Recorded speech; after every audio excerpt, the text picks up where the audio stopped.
ये कहानी है एक जबरदस्त टैलेंट की, एक जानलेवा रंजिश की और एक ऐसे मर्डर की जिसने ना पूरे देश को हिलाकर रख दिया था। 16, सिर्फ 16 गोलियां, और इन्हीं 16 गोलियों ने इंडिया के सबसे बड़े म्यूजिक मुगल की जिंदगी हमेशा के लिए खत्म कर दी। तो सवाल यही उठता है कि आखिर इंडिया का कैसेट किंग दिन दहाड़े एक मंदिर के बाहर मारा कैसे गया? दिल्ली की गलियों से निकला एक आम सा लड़का इतने बड़े एम्पायर का मालिक बना कैसे? और फिर उसकी कहानी का अंत इतना भयानक क्यों हुआ? चलिए आज इसी की पड़ताल करते हैं। तो चलिए कहानी को शुरू करते हैं, ठीक उसी दिन से जब उन 16 गोलियों ने सब कुछ बदल कर रख दिया। सब कुछ सिर्फ 2 मिनट में खत्म हो गया। सोचिए, एक बिल्कुल आम सी सुबह थी। गुलशन कुमार अपनी रोज की तरह पूजा करने मंदिर पहुंचे थे। उन्हें जरा भी अंदाजा नहीं था कि बाहर 3 हमलावर उनका इंतजार कर रहे हैं, और इससे पहले कि वो अपनी गाड़ी तक पहुंच पाते, उन पर गोलियों की बौछार कर दी गई। और ये सीन पता है और भी ज्यादा भयानक तब हो जाता है जब हम ये सोचते हैं कि वो अपनी जान बचाने के लिए आसपास के दरवाजे पीटते रहें, मदद के लिए चिल्लाते रहें, पर किसी ने दरवाजा नहीं खोला। हमलावरों ने उन्हें वहीं पर घेर लिया और उनकी पीठ और गर्दन पर गोलियां दाग दी। तो सवाल ये है कि एक साधारण सा जूस बेचने वाला इतनी ऊंचाइयों तक आखिर पहुंचा कैसे? चलिए इस सफर को एकदम शुरुआत से देखते हैं। ये कहानी शुरू होती है दिल्ली के दरियागंज की एक छोटी सी जूस की दुकान से। अपने पिता का हाथ बटाते हुए भी ना, गुलशन कुमार के सपने उस दुकान से बहुत बहुत बड़े थे। उनके दिमाग में बस एक ही जुनून सवार था, कुछ बड़ा करना है। देखिए, गुलशन कुमार का जीनियस इस बात में था कि उन्होंने मार्केट में वो गैप्स देखे जो किसी और को नजर ही नहीं आ रहे थे। उनका पहला कदम, कॉपी कैट मॉडल, मतलब सस्ते में कॉपी करो और ज्यादा मुनाफे पर बेचो। सिंपल। दूसरा, जीरो रिस्क मॉडल। उन्होंने दुकानदारों से कहा, खराब कैसेट, कोई बात नहीं, पूरा पैसा वापस लो। इससे दुकानदारों का भरोसा जीत लिया। तीसरा, और ये बहुत बड़ा था, भक्ति संगीत। उन्होंने एक ऐसे मार्केट को पकड़ा जिसे बड़े बड़े लेबल्स पूरी तरह इग्नोर कर रहे थे, और वो सीधे करोड़ों घरों में घुस गए। और चौथा था कस्टम कलेक्शन, मतलब लोगों को वही दिया जो वो असल में सुनना चाहते थे, अपने पसंदीदा गानों का कलेक्शन।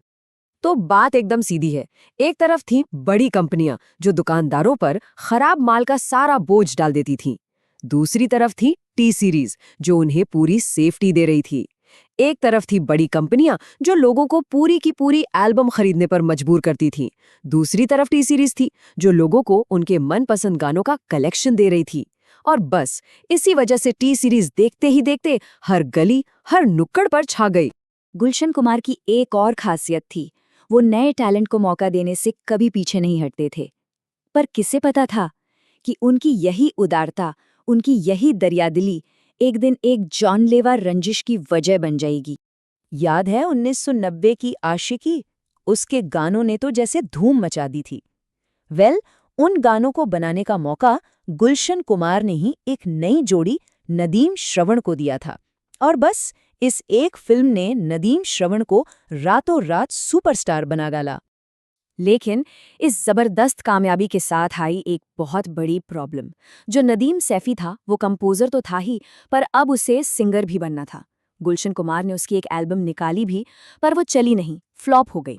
जब गुलशन कुमार ने उस फ्लॉप एल्बम को और प्रमोट करने से मना कर दिया, बस यहीं से बात इतनी ज्यादा बिगड़ गई कि नदीम ने उन्हें सीधे सीधे जान से मारने की धमकी दे डाली। और ये सिर्फ कोई खोखली धमकी नहीं थी। ये रंजिश मुंबई के सबसे खतरनाक, सबसे खूंखार अपराधियों तक जा पहुंची। रिपोर्ट्स की माने तो मई 1997 में दुबई के एक होटल में एक सीक्रेट मीटिंग रखी गई। और इस मीटिंग में कौन कौन था? नदीम सैफी, दाऊद इब्राहिम और उसका सबसे खास आदमी अबू सलेम। कहते हैं इसी मीटिंग में गुलशन कुमार को रास्ते से हटाने का पूरा प्लान तैयार किया गया। इसके बाद अबू सलीम ने गुलशन कुमार को फोन किया और सीधे सीधे 10 करोड़ रुपए की फिरौती मांगी।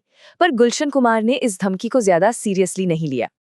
और फिरौती देने से इनकार करने का नतीजा क्या हुआ? कथित तौर पर अबू सलीम ने सिर्फ 25 लाख रुपए में गुलशन कुमार की हत्या का कॉन्ट्रैक्ट ले लिया। सोचिए, ये सिर्फ पैसे की बात नहीं थी, ये अंडरवर्ल्ड में अपना दबदबा दिखाने का, एक मिसाल कायम करने का तरीका था। तो हत्या तो हो गई, लेकिन सवाल यह है कि क्या गुलशन कुमार को कभी पूरा इंसाफ मिला? और उनकी खड़ी की हुई कंपनी टी सीरीज आज कहाँ है? इस केस में कुल 19 लोगों पर आरोप लगे, पर इंसाफ का पहिया बड़ा अजीब घूमा। देखिए, शूटर को तो उम्र कैद हो गई, ठीक है, लेकिन जो मेन किरदार था नदीम सैफी, वो लंदन भाग गया और कभी हाथ ही नहीं आया। एक दूसरे प्रोड्यूसर पर भी शक था, पर वो सबूतों की कमी की वजह से बरी हो गए। और सबसे बड़ी, सबसे हैरान करने वाली बात तो ये है कि जो मास्टरमाइंड था अबू सलेम, उस पर इस मर्डर का केस कभी चला ही नहीं। एक लीगल लूपहोल की वजह से वो इस केस से साफ बच निकला। और इस अधूरे इंसाफ की कहानी का सबसे दुखद पहलू पता है क्या है? ये कि इस हत्या को रोका जा सकता था। मुंबई के उस वक्त के कमिश्नर ने बाद में खुद ये माना कि उन्हें इस साजिश की खबर मर्डर से 4 महीने पहले ही मिल चुकी थी। गुलशन कुमार को सिक्योरिटी दी भी गई थी, लेकिन शायद जो होना था उसे कोई टाल नहीं सका। लेकिन इन सब के बावजूद गुलशन कुमार की बनाई विरासत आज भी जिंदा है और बहुत बड़ी है। आज टी सीरीज दुनिया का दूसरा सबसे बड़ा यूट्यूब चैनल है, सिर्फ और सिर्फ मिस्टर बीस्ट से पीछे। जरा सोचिए, एक जूस की दुकान से शुरू हुआ सफर आज दुनिया के इस मुकाम पर खड़ा है। तो आखिर में सवाल बस यही रह जाता है कि हम इस कहानी को कैसे देखें।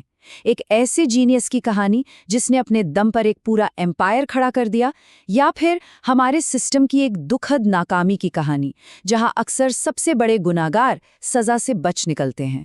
शायद इस सवाल का जवाब हमेशा अधूरा ही रहेगा।